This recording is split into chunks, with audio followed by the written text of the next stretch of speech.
The other one is I'm really just checking to see if they're making any queen cells, because that matters to me.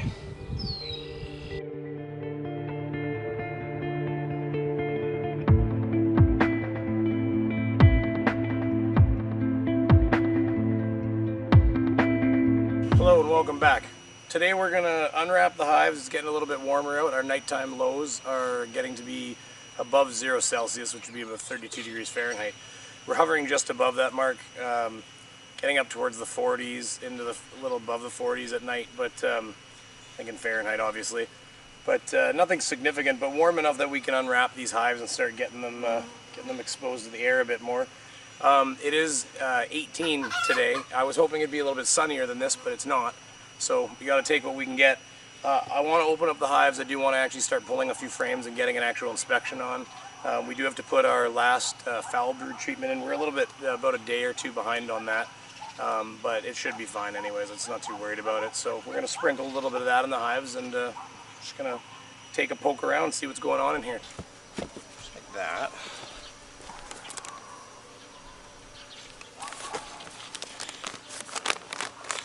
Just slide it up.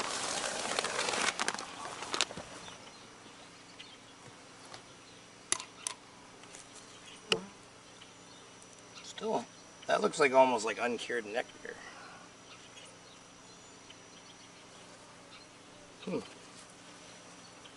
Totally empty on that side.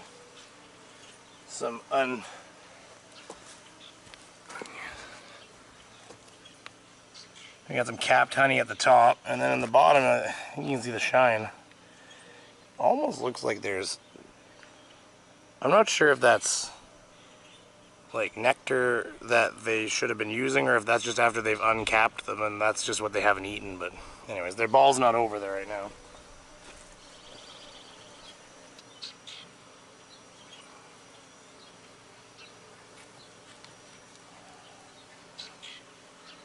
Lots of capped honey. Heavy.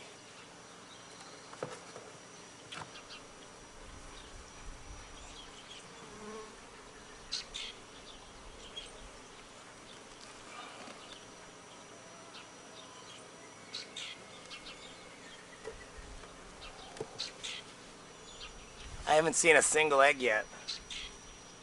And the cluster's right here.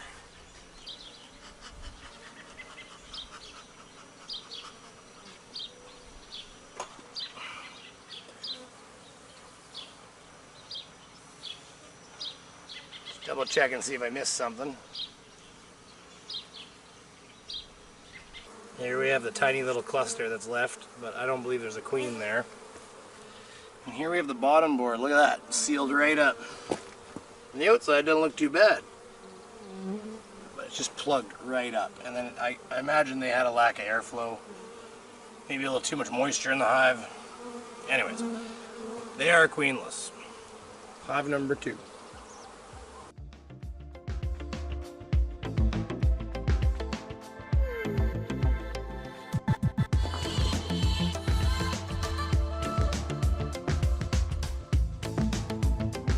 So we do have queens showing up in 2 weeks. I'm not really sure if I should just pull some brood from these ones and put them over here just to keep the hive alive.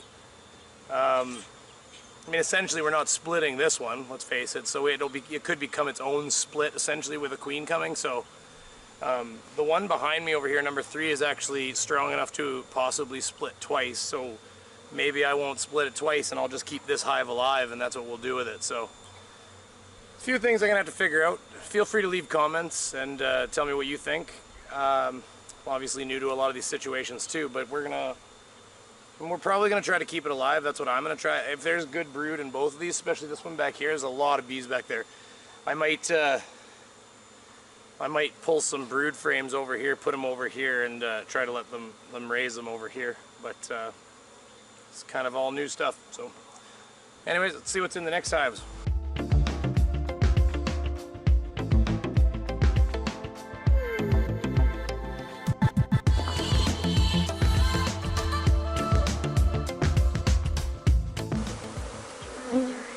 Okay, here she is right here.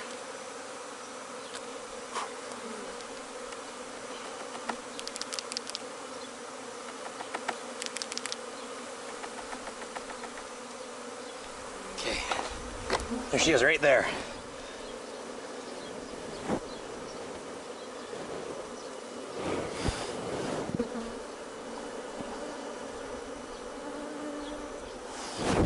There she is. Got on a few other bees, but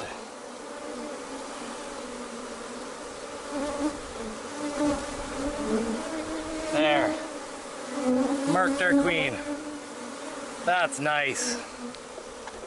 There.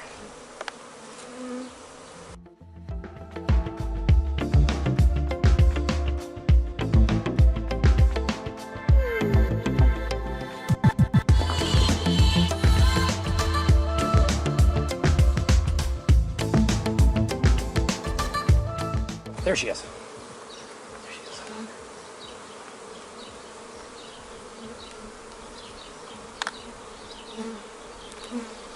She's hard to find because she's dark.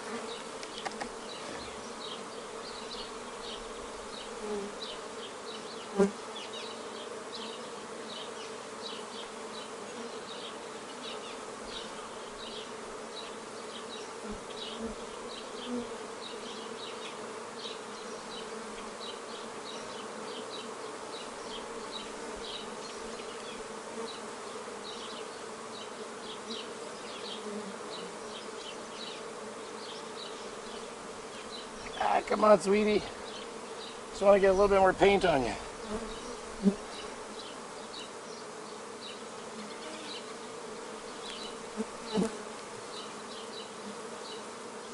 There.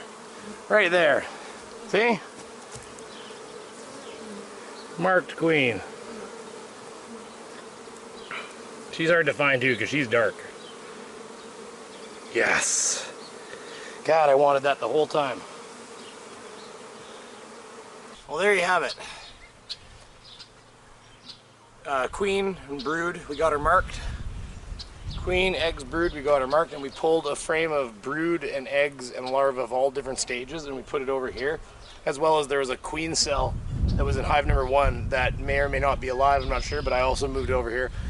And it was capped, so you never know. They might even have a queen in a matter of a week or so. So obviously we wouldn't be splitting this one at this point, so we have an extra queen. Hopefully we can find a use for her. So it's a little bit later now, but I had called one of my beekeeping friends and queried him about what he thinks I should do here. And he came up with a really good idea that I kind of liked. And what he said I should do is I mean, I did leave that frame that I moved over up here, but what he said I should do is I should basically take the box that was here, move it up here, do the newspaper method where you separate them with a piece of newspaper. It'll take them a couple hours to chew through there. Once they do that, by then the pheromones from this queen will have made it up there. Plus, I mean, her brood's actually in there anyway, so they adhered to that pretty quick. So the idea would be that they become all friends, buddy-buddy again. There's a lot of empty space up here that this queen could utilize. Now she could move down, but let's face it, they don't usually like moving down if they can move up. So she's likely going to just jump up here. She's right about in here on this frame here. And she's likely going to move up into here, and she's going to hopefully take advantage of the fact that there's nurse bees up here now taking care of brood and the heat coming off of the main cluster of bees. Hopefully she gets in here, lays a bunch of eggs, and then the hope would be in 2 weeks we can come back, crack these babies open, move it over, search through here. If the queen's in here, we could either move her over there and keep this box, or we could pop down and take this box, or we could move the queen back into this box. But either way, we end up we're gonna have a box of brood and cat brood and larvae here hopefully, and a box of cat brood and larvae here. So then we could just take that, split it, requeen the one without a queen, and bang, we're back in action again. So we can probably try to take advantage of this and just move on. This is an example of why it's good to have more than one colony, because pretend this was your only colony right here where I'm sitting. What would you have done now? You would have nothing. You're done. That's it. No options. You've got a colony without a queen and just a bunch of bees, no eggs. There's not a single egg in there, so you're cooked.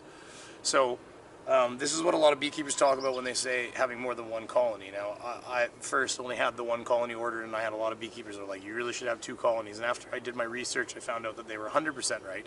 And that's when I had ordered the second colony, which is, again, the one that, right here, number 2. So, that said, when you got 2 or 3 colonies, now you got options. So you see, like right here where I've done this, these guys are going to take care of these guys for a while. It might hopefully fill it with eggs, and then we're just going to resplit it again. So it's going to cost $32 essentially to fix this colony, hopefully.